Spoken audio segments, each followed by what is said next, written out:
Hi, good afternoon. Can everybody hear me? My name is Alfredo Lee. I'm going to do some quick housekeeping and then turn it over to Leanne for introductions.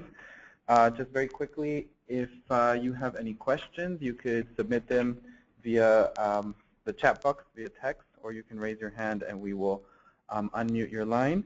You can do that during the presentation. You can submit questions, or during the question and answer. Both are okay. And if you have any technical difficulties, please contact Amado Ulloa. He is at his desk right now at AULLOA@first5la.org. That's AULLOA@first5la.org.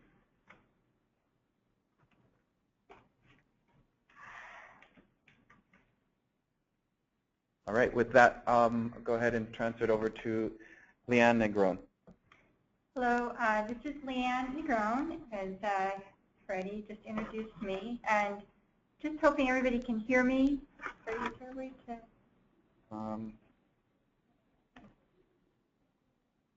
If you can't hear me, can they send a message? Yes. If you're having trouble hearing Leanne, please let us know. It sounds like they said that they can hear you clearly. Okay, all right. We are testing a remote mic, so we want to make sure it is working well. All right. Well, welcome everybody to this webinar. We are very excited to share information regarding the RFP. It's on behalf of the Best Start Metro LA partnership and the activities and strategies that they have identified. And the people that are in the room with us today helping to provide information regarding the RFP is myself, Leanne Negron. I'm a Senior Program Officer working with Best Start Metro LA, and also Sable Morales is with our Contracts Department, and Freddie Lee, who is our technical support for today. With that, I'm going to be providing the information on the activities that are listed in the RFP, as well as information regarding Best Start and First 5LA, and not all in that order. But as I'm presenting information, then I'm also going to be asking Sable to share any additional information that I may miss. And so you may hear us doing a presentation at the same time. So she'll help fill in where I might miss something. And then she will finish a presentation on some of the contracting aspects of the RFP. And then we'll wrap up with hearing from the folks on the line about any questions that you may have. Okay. So again, just to be really clear, we're going to review First 5LA and do a Best Start overview, do a project overview, and then go through the application process and the selection process that will be handled by Sable in terms of the contract, the timeline, and we'll do a Q&A.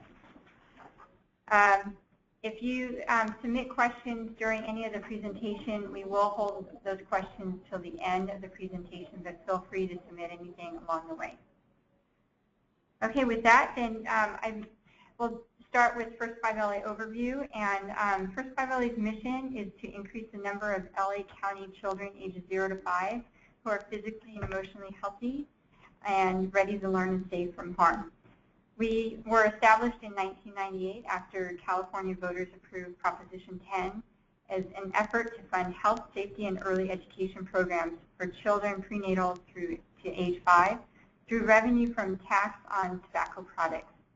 A local First 5 commission was created in each of the state's 58 counties to administer Proposition 10 funds, which are allocated based on each county's birth rate. By investing more than $1 billion from tobacco tax revenues in the last 12 years, First 5LA helped create positive programs that benefit LA County's youngest children.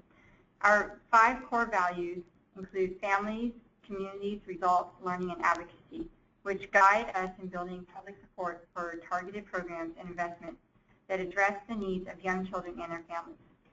In 2013, the First 5 LA Board of Commissioners endorsed the Building Stronger Families Framework, which we will refer to as BSFF, which is supported by research and promising practices and makes clear the results being sought and how to achieve those results through place-based work. At the heart of the framework is the belief that when communities are supporting families and families are strong as measured by their protective factors, then children will have better long-term outcomes. More specifically, First 5 LA envisions that engaged parents and a supportive community will create meaningful change for children 0 to 5. Thus, one of the main focus areas of Best Start is to achieve these outcomes is through community capacity building and engaging parents and communities to be the leaders and voices for long-term community change. First 5 LA has outlined 4 capacity building pillars to guide our community capacity building efforts. They include increasing and encouraging civic engagement, supporting and leading organizational capacity building, developing and nurturing social capital, and identify and facilitate community resource mobilization. Please feel free to refer to the RFP, Appendix B from the RFP, Appendix B for more information about BSFF. For the last 6 years, First 5 LA has helped establish and work with a body of community members, which is called the Best Start Partnership, to develop and support the implementation of a broad-based, inclusive community effort to strengthen the communities and families and improve outcomes for children. The Best Start Metro LA partnership consists of over 250 stakeholders, including parents, residents, community-based organizations, healthcare professionals, educators, government representatives, and businesses. In early 2014, the Metro LA partnership began a results-focused community change decision-making process called Learning by Doing, where the focus is to build the partnership's capacity to work together to achieve the changes in families and community levels. The Metro LA partnership developed a strategy and activities consistent with the 4 capacity areas noted earlier. For more information about Learning by Doing, please see Appendix C of the RFP.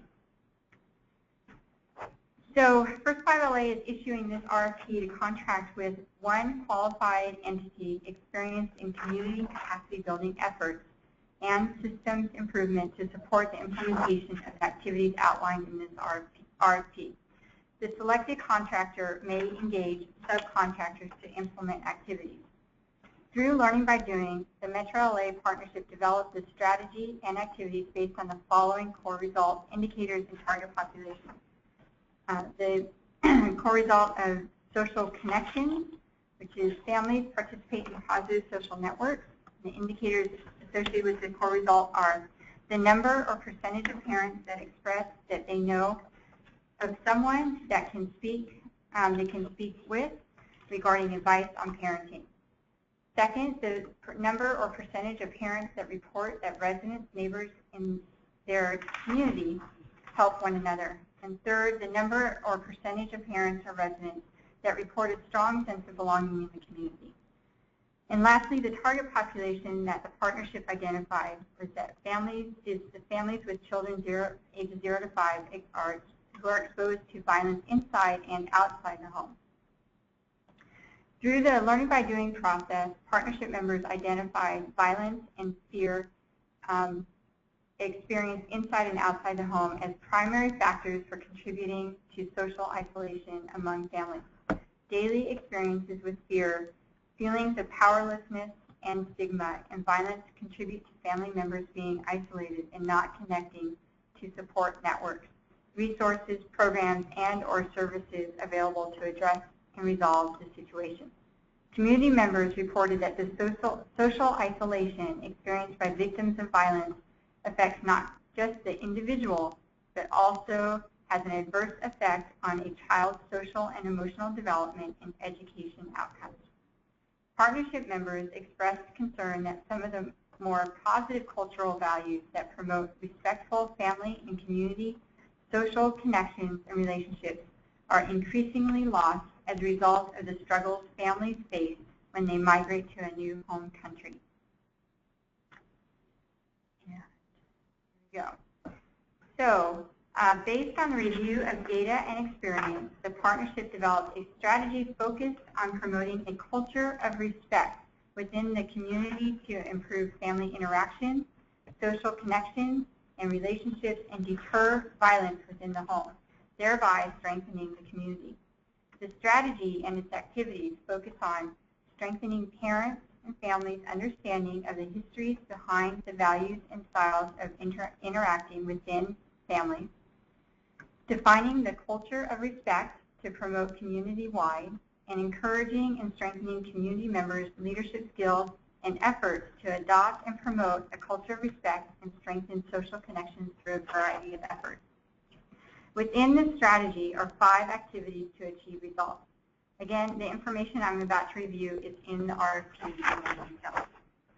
Some of the activities have different levels of specificity, and applicants are asked to propose how they would implement the activities based on what is described in the RFP. Applicants are expected to include any additional design elements that they identify are necessary for the activities to be successful. So the first activity focuses on community engagement through cultural change. This activity has 4 parts. And the first part, what we'll call is 1A, is titled Community Member Engagement and Motivation Building Training. And this activity focuses, the focus of this activity is to strengthen community members' skills in outreach and engagement and engage the broader community in Metro LA activities. The intent is for partnership members to engage community members to become more active in Metro LA and take on more leadership roles in the community. The scope and scale of this activity are included in the RFP. The second activity, 1B, is titled Discussions to Define a Community Culture of Respect. And this is focused on inviting community members, including partnership members, to collaborate. In these discussions, the partnership, in collaboration with members of the broader community, will define characteristics of a culture of respect that focuses on values and practices that promote positive behaviors, social connections, and reduce violence inside and outside the home. The culture of respect will then be promoted through subsequent activities, which we will describe in a moment. So just briefly, that the intent of this is for those who participate in 1A. They help outreach to different community members and also help bring in, and through that outreach they help bring in other community members to participate in these discussions, which are going to focus on defining a community culture of respect. And this, again, the intent of these discussions are to include both partnership members and broader community members that may not be involved in the partnership at this time. The third activity is, of activity 1, is leading community change.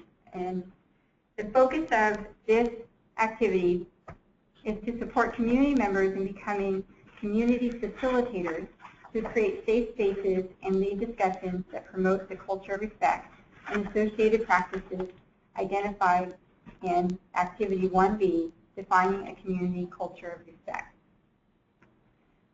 So the fourth activity of 1, so 1B, is community event planning and training. Community event planning training. These trainings will focus on how to plan and implement neighborhood-based and larger scale events related to the culture of respect.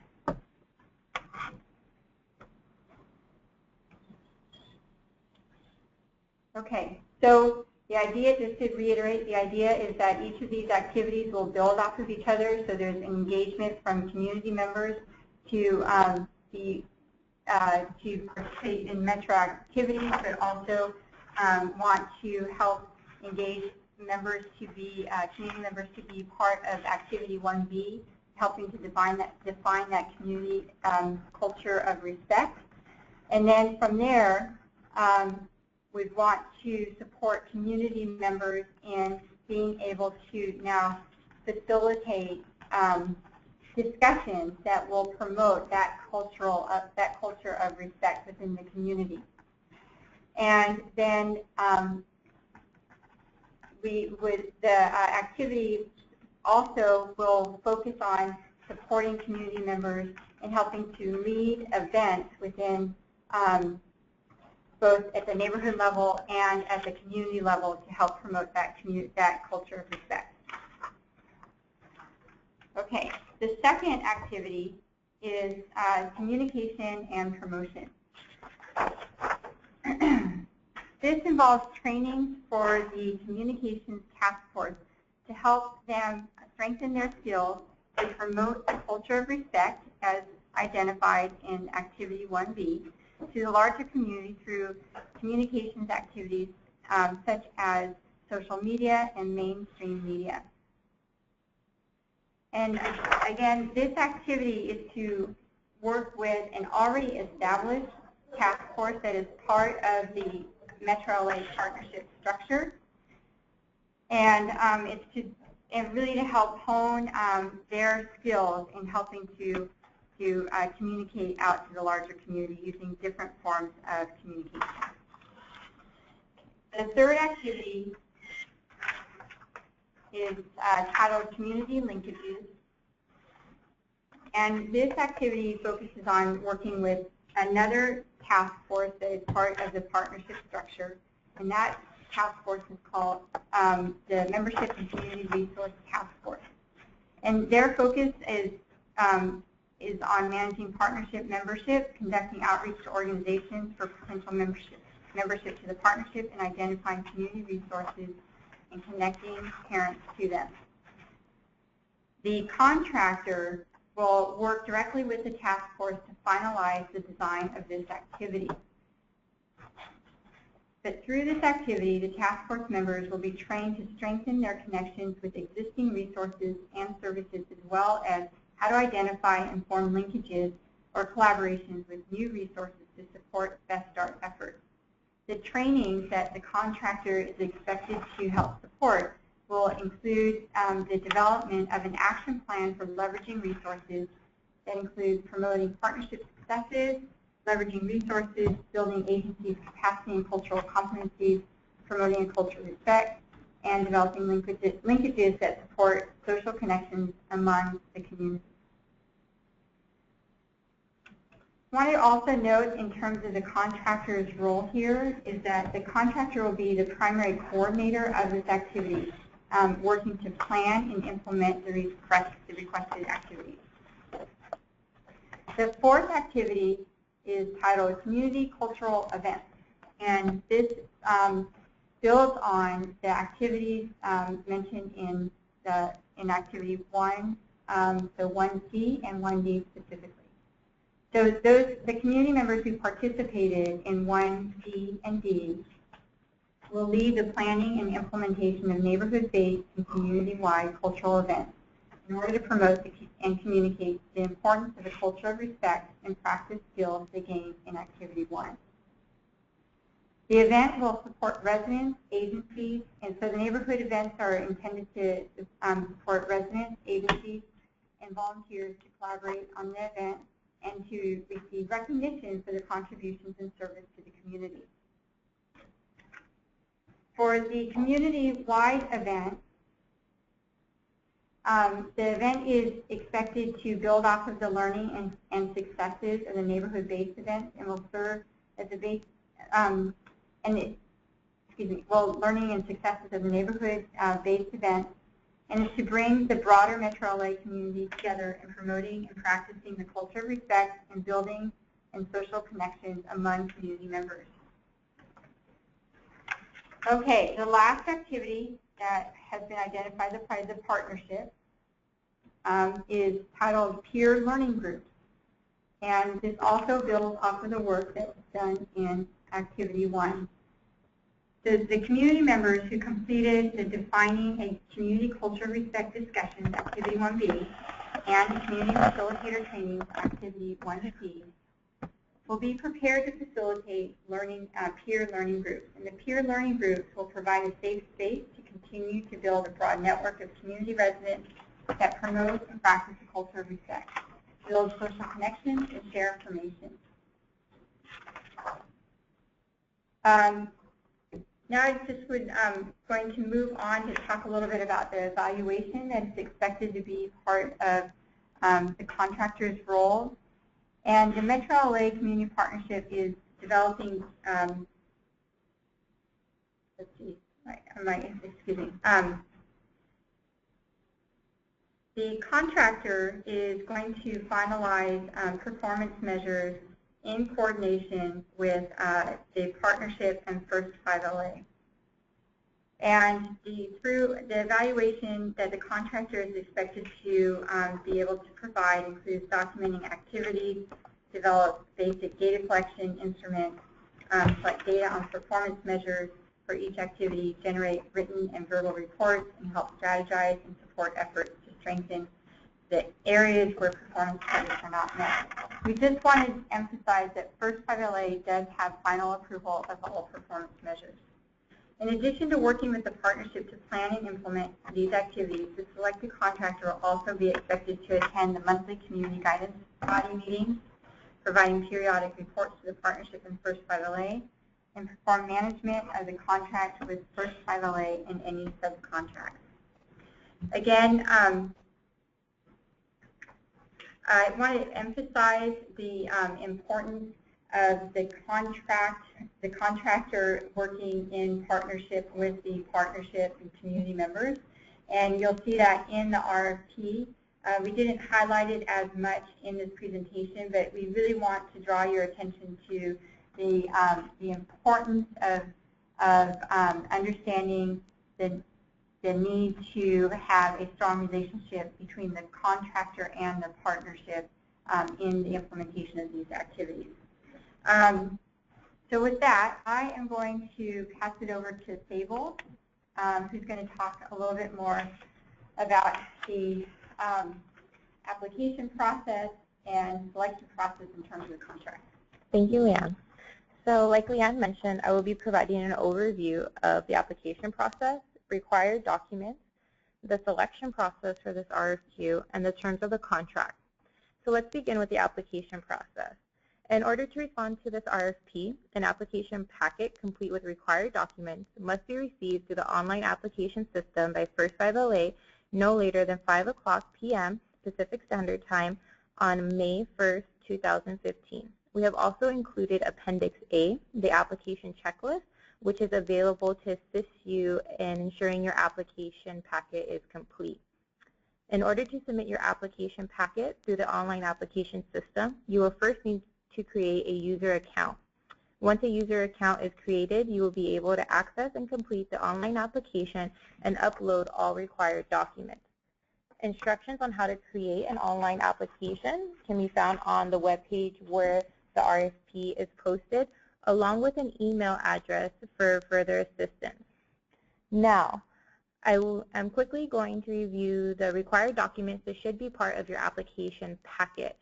There are more details in the RFP, but I will briefly review them with you. So for required documents, this should include your online application, your executive summary, which should include summaries of your responses to the 4 questions in the following narrative section, proposal narrative.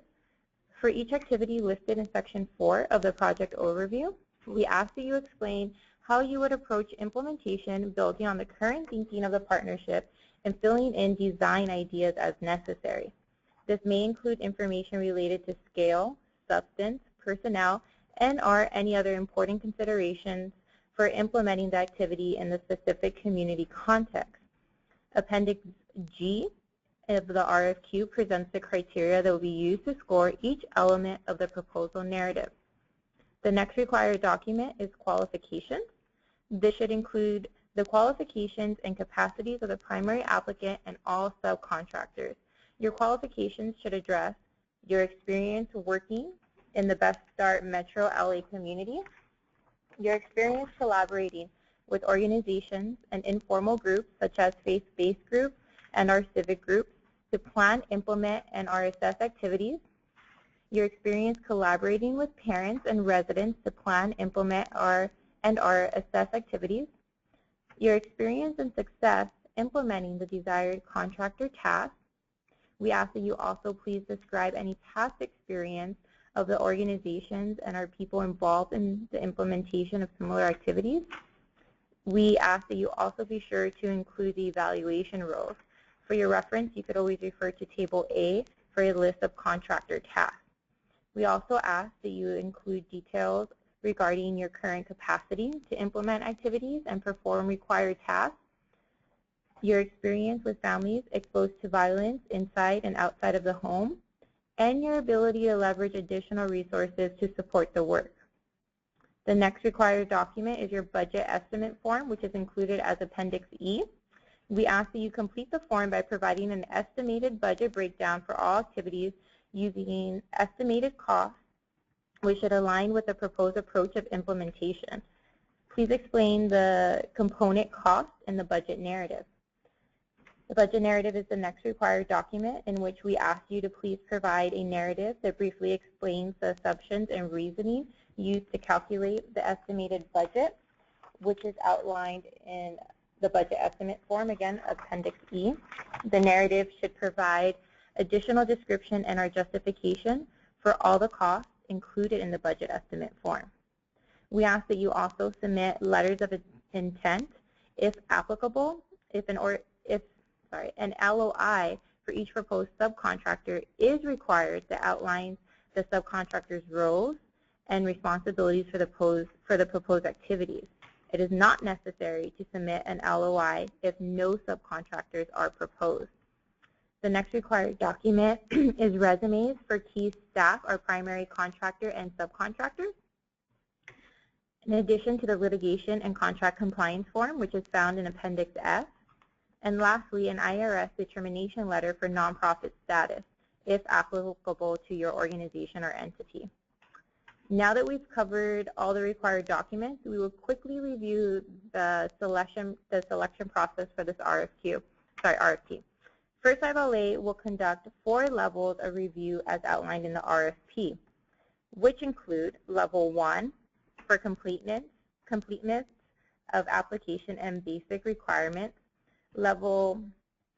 First FLA staff members will review each application and packet and score proposals based on the criteria outlined in Appendix G for review Level 2.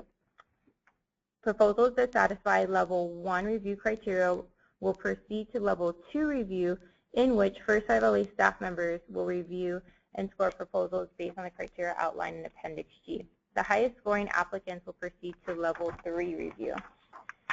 In Level 3 review, First FLA reserves the right to conduct financial and due diligence reviews.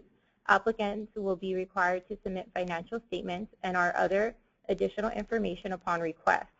The First FLA Finance Department may review a copy of audited financials or statements prepared by an independent auditor to ensure the financial capacity of the applicant.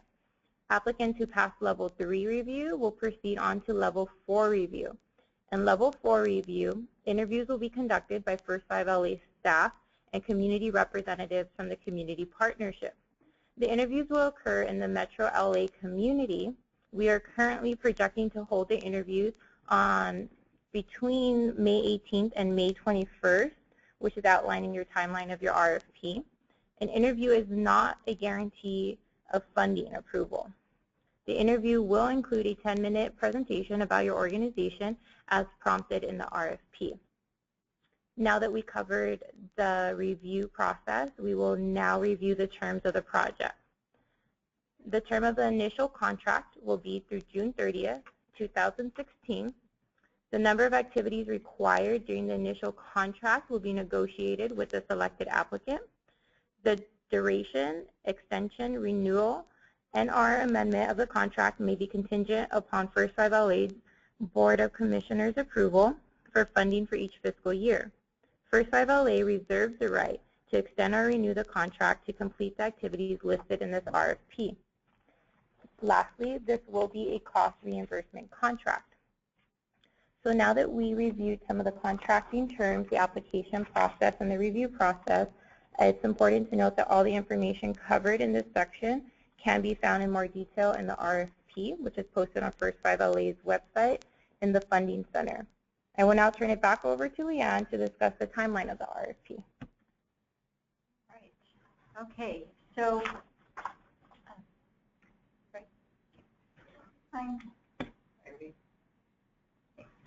okay.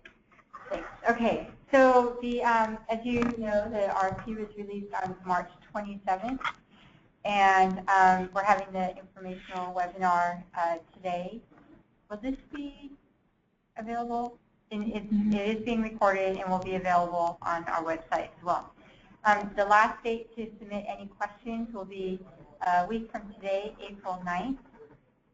And then we will provide answers to the FAQs, to any questions, by April 15th.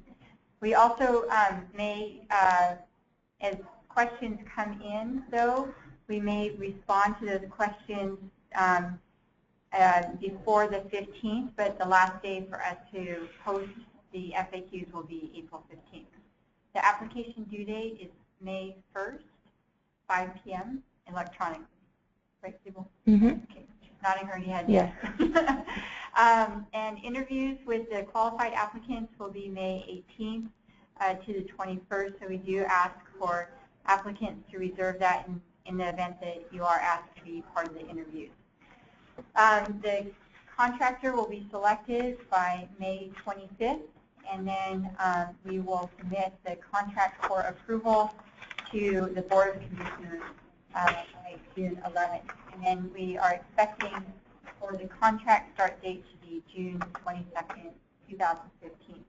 And just as a reminder, the RFP is open for 5 weeks. So we are now going to open it up for questions. You can submit those online. We have received one already that we are prepared to answer. There may be questions that are raised that we will need to take back and answer as part of our FAQs. Because we really do have a lot of people internally helping to support this RFP, and we want to make sure that everything that we provide information on is vetted by all of the respective departments that that support the RFPs to this process.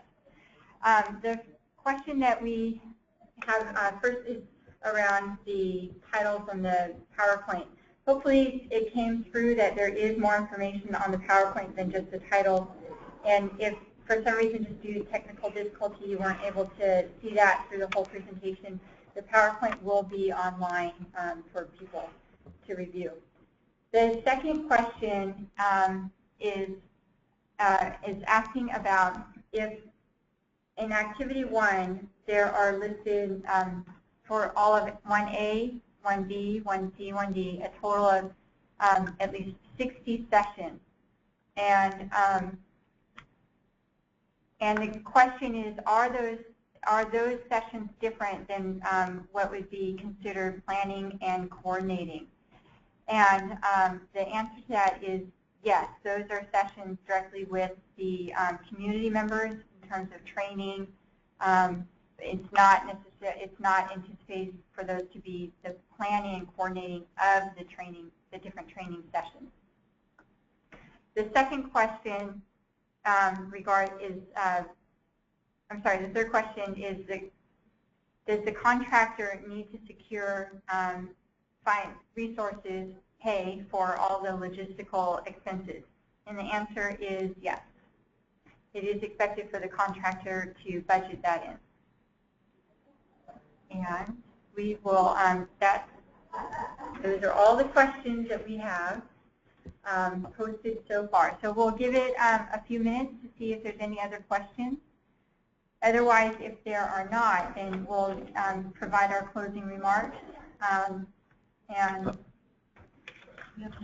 Okay, we have another one. Was it, so the question, so what is the? Do you want me to read them? Yeah, sure. And then, okay, so we have a question from Astrid Hendricks. It says, so what is the budget range?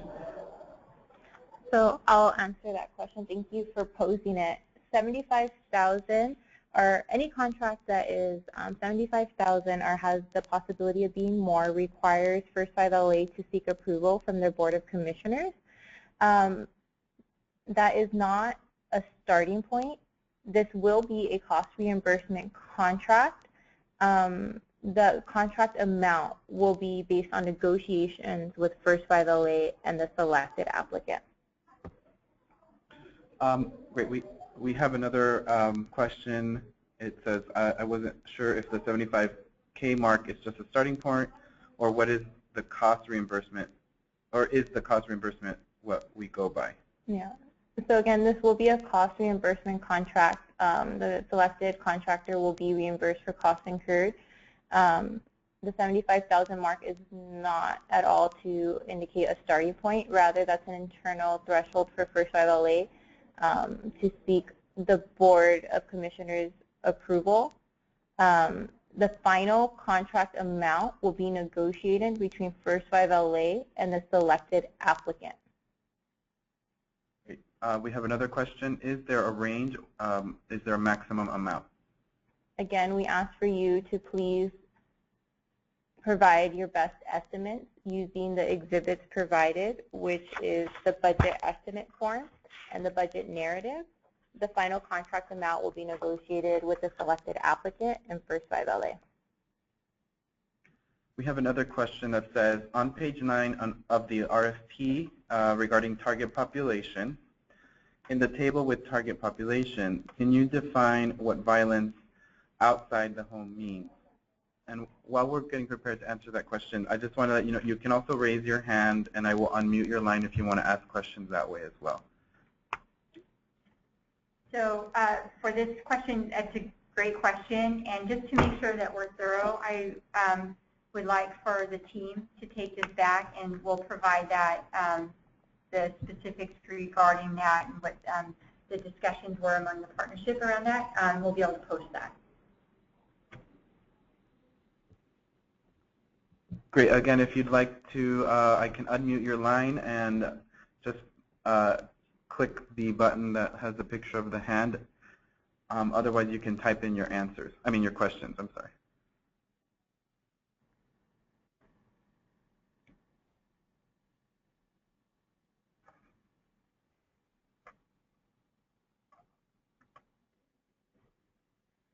Okay, so so we are going to assume that if anyone has any further questions, you know where to submit them. Actually, I'll tell you where to submit them. Please submit them to Adam Freer. He is the lead program officer for Best Start Metro LA within First 5LA. He just was not able to join us today for the webinar. But please submit your questions to him, and again, they're due by April 9th. And we will provide responses directly to people as we have them, but we will make sure that all responses are posted by April 15th. Okay. So with that, we really thank everybody for their interest, not just in this RFP, but in helping to support community change, and on behalf of children and families in the Best Start Metro LA area. I want to just close with a huge thank you to the Best Start Metro LA partnership, which again includes more than 250 people who took a lot of time and effort in developing these activities, and they are extremely meaningful to them and to us as an organization, and we look forward to identifying contractors that will help make these become a reality and successful for the community. Thanks again, and we look forward to hearing more from everyone.